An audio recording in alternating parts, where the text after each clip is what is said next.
शैतानी इलाका। एक विचित्र ब्रोघम एक अंधेरे जंगल में रुकता है और उसका चालक लालबाई जादूगरनी मंत्रमुग्ध यात्री एक नवविवाहित दुल्हन को इशारा करती है। लालबाई दुल्हन को शैतानी इलाका शैतान के क्षेत्र में ले जाती है, जहां उसे उसके जादू से जगाया जाता है।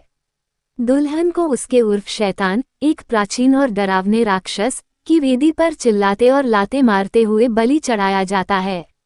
वर्षों पहले वो खुलेआम घूमता था और स्थानीय नगरवासियों को अंधाधुंध आतंकित करता था, लेकिन अंततः वह पराजित हो गया, एक निराकार आत्मा में बदल गया और एक जादुई आकर्षण द्वारा उसे शैतानी इलाका के भीतर हमेशा के लिए कैद कर दिया गया।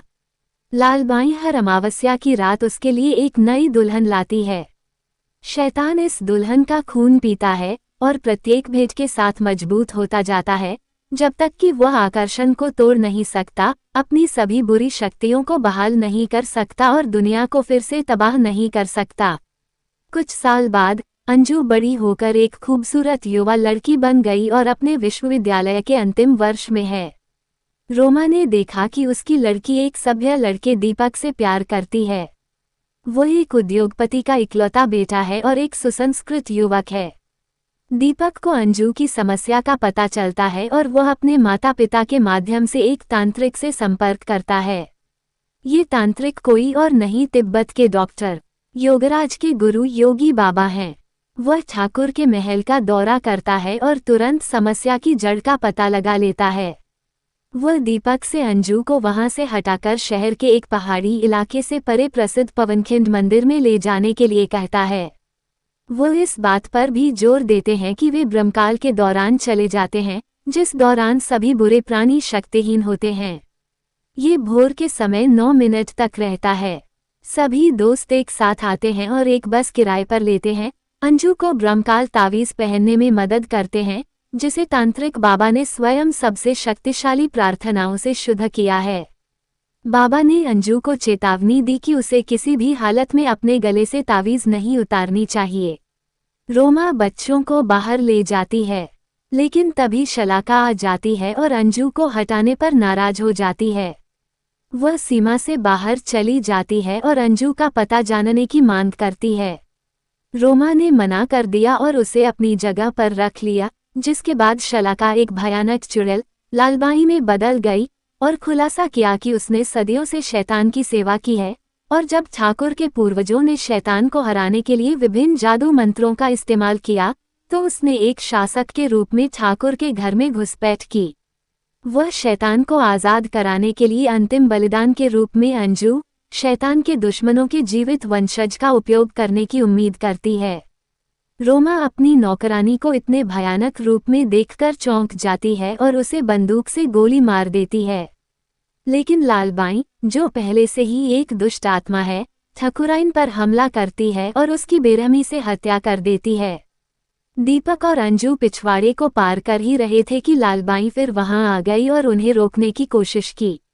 वो उन्हें अपनी असली पहचान बताती है और अंजू पर हमला करती है, जो स्विमिंग पूल में गिर जाती है। दीपक उसे छुड़ाने की कोशिश करता है और घायल हो जाता है। तभी बाबा वहां पहुंचते हैं और लालबाई को कैद कर लेते हैं और उन्हें भागने में मदद करते हैं। दीपक और उसके दोस्त सफलतापूर्वक अंजू को शहर से दूर एक सुरक्षित ठिकाने पर ले जाते हैं। वे कुछ आराम और विश्राम का अवसर लेते हैं, लेकिन पुराने कैफे में स्थानीय बदमाश लड़कियों को एक टेबल पर पाते हैं और उन्हें परेशान करना शुरू कर देते हैं। फिर एक आदमी वहां पहुंचता है और दीपक और अब्दुल के साथ गुंडों पर हमला करता है, जिससे वे भाग जाते हैं। वह अपना परिचय कमल के रूप में देता है और पूरे समूह से दोस्ती करता है। पुराने किले पर पहुंचकर उन्होंने वहां दिया जलाया और अंजू को अपने आसपास एक अजीब सी शांति महसूस हुई। वो कुछ समय के लिए अपनी खुशी वापस पा लेती है। बाबा ने दीपक और अंजू को वहीं शादी करने के लिए कहा, क्योंकि उनके पवित्र मिलन के बाद लालबाई अंजू को नुकसान नहीं पहुंचा पाएगी। बाबा लालबाई को शैतानी इलाका तक पहुंचाते हैं। अब वह अपनी शेष शक्तियों की रक्षा के लिए खुद को एक जंगली चील में बदल लेती है।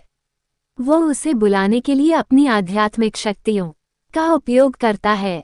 जब उसे अंजू के साथ उसके इरादों का पता चलता है, तो उसे तुरंत एहसास होता है कि दीपक और अंजू को जल्द से जल्द शादी कर लेनी चाहिए और अपने वैवाहिक रिश्ते को निभाना चाहिए। दीपक और अंजू एक दूसरे से बहुत प्यार करते हैं और किसी भी तरह शादी करेंगे। वे कार्यक्रम में जल्दबाजी करते हैं और बाबा और अन्य लोगों को गवाह बनाकर शादी का लाइसेंस प्राप्त कर लेते हैं। लेकिन जब दीपक की बहन मंदिर में अकेली फूलों की टोकरियां तैयार कर रही होती है, तो स्थानीय गुंडे वहां पहुंच जाते हैं और उसके साथ छेड़छाड़ करने की कोशिश करते हैं। तभी लड़के वहां पहुंच जाते हैं और उनकी हड्डियां तोड़कर उन्हें पैकिंग के लिए भेज देते हैं।